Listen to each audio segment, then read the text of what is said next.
The confidence aspect is so important right now. So whether it be a job, a relationship, you logging into social media, you want to be aware of the effect that these things are having on your personal sense of self and, more importantly, your confidence. The next thing to say with this Aries energy is that reinvention breeds confidence. So as we said, we're acknowledging that we can't remain in our comfort zones and the way things have been. So focus on that new identity. What's going on, world? It's your boy Gemini Brown here, back with another episode of Nalo Kicking Knowledge. Today, we'll be talking about the full moon in the sign of Aries. It is Libra season. This is one of the most powerful full moons of the year. So let's get into it.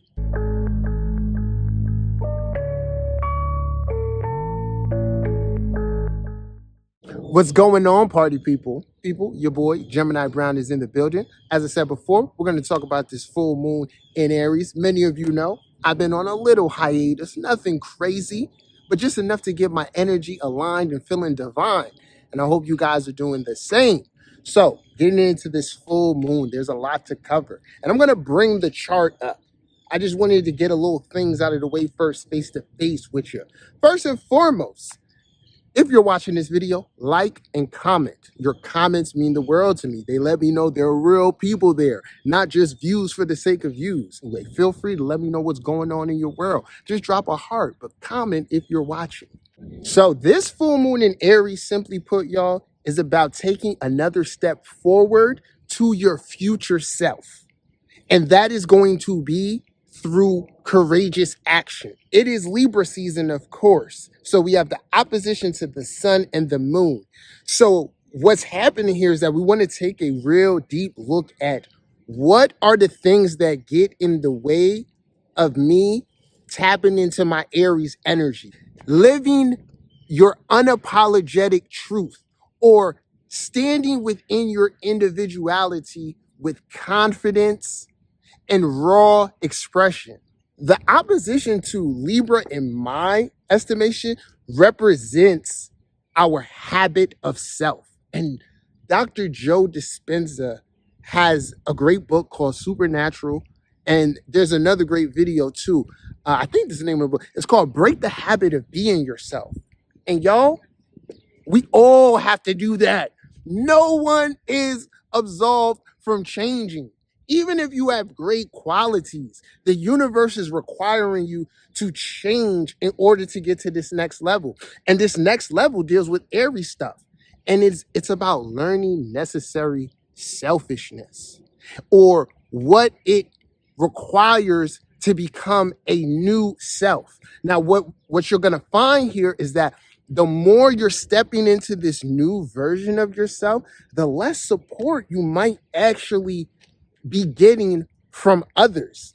And I could just say for myself, I feel a bit validated in my own movement because I've expressed directly to y'all, my audience, that I would no longer continue to perform out of habit. And many of you have come through and let me know we rock with you and we support who you're becoming. So you got to look around in your own life and be real about who encourages your growth and who emotionally throws off that progress, whether it be through manipulation, power struggles, and the whole 9 yards. Right now, we know the ruler of Libra, Venus, is in the sign of Virgo. And they're just finishing up their mutual reception with Mercury about to head into Scorpio. But I really want you guys to review your relationships over these last few weeks, but particularly with your nervous system. There is something that I'm personally focusing on personally, and that is how your nervous system responds to people. Without going too deep, I know one energy that definitely lets us know on an intuitive level whether people are for us or not is Lilith. But I feel like while Venus was in Virgo, this would also give you an inclination of who's working with you and who is just making things harder or subconsciously sabotaging your growth. But at the same time, we don't really deal with victimization out here. We want to also look at ourselves and say, like, how am I continuing to enable this pattern, you know, whether it be a personal pattern or, like I said, a relationship pattern. But the presence of Venus in Virgo and the South Node in Virgo is really forcing you to break your mental habits. Virgo deals with like routines, right? In our everyday life. We have all different types of routines. We have mental routines, physical routines, and this is really about cleaning that up. So, as I said before, we really want to focus on breaking the habit of being ourselves. And then when we bring Jupiter and Cancer into this, remember the wisdom of that is telling you not to choose comfort. Okay, it's telling you that whatever is difficult is means you're growing, right? Whether it be like your muscles after you work out, if it's sore, if it feels hard, that means you're doing something right. Okay, so we don't want anything to be too comfortable right now. And I have a video that I've been inspired to make that I will coming up. But I'm not really here to say, oh, if you have this position in your chart, you're codependent. But let's be real. We know what we know astrologically. And if you know that there's a codependent people in your life, whether it be your mother, whether it be your partner, family member, these are boundaries that have to be established and honored in order to get where you're going, or you remain in the same loop. So what I really want to do before I pull up the chart here is just continue to stress to you guys that we have Saturn in Pisces is going to be retrograded here back all the way till next year.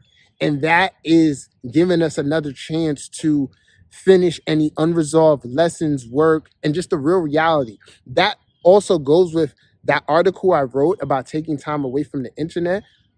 People, always remember, no one taught us how to use the internet.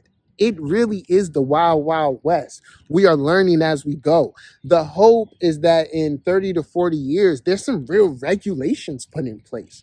But I think this transit is about policing yourself to the reality of what that Neptunian influence has done over the last few years. Neptune will follow suit and retrograde back as well.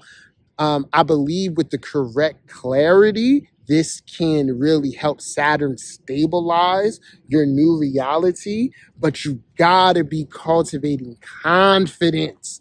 Confidence is key. The confidence aspect is so important right now. So whether it be a job, a relationship, you logging into social media, you want to be aware of the effect that these things are having on your personal sense of self, and more importantly, your confidence. The next thing to say with this Aries energy is that reinvention breeds confidence. So as we said, we're acknowledging that we can't remain in our comfort zones and the way things have been. So focus on that new identity and remind yourself that everyone may not understand what I'm doing, and I can't expect them to clap for me. The desire for them to do so is going to be there, but you got to get to a point where you show the universe you believe in you, and then naturally others will show up for you. So like I said before, thank you for all of y'all who show up for me. It really makes me feel good, all right, to know that I'm not alone in my feelings and that we're like acknowledging the truth. So the next key part of this full moon, and it's going to be a major player for the next couple weeks, is going to be Mercury in Scorpio. Mars is currently in Scorpio. And simply put, y'all, Scorpio energy is about transformation. It's about transmutation. And this is where we feel the pain and we turn that pain into something great. So with Mars already here and squared Pluto, it was really about acknowledging the intensity of your feelings and finding an outlet for them. With Mercury here now, Mercury making some key aspects, square to Pluto and quincunx, Uranus and Neptune. You get more done, I can say, through actions than talking. But it's about more than actions. It's about focus and intent. So I already know y'all are going to hear a lot more from me while Mercury's in Scorpio. It's my third house, and it really allows me to focus, block everything out, and just focus on the objective. So during this time, you're going to really want to limit your distractions, but that also goes with what you give your attention to. So for some, if you're like, let's say, have a healthy Mercury, or let's say you're more of a talkative Mercury, this is going to be a time where you observe more than you talk. And I'm letting you guys know, I just spent like a good while observing. And when you observe, you learn so much. And then the next part of that, everything that gets observed won't necessarily be able to be explained with full logical depth.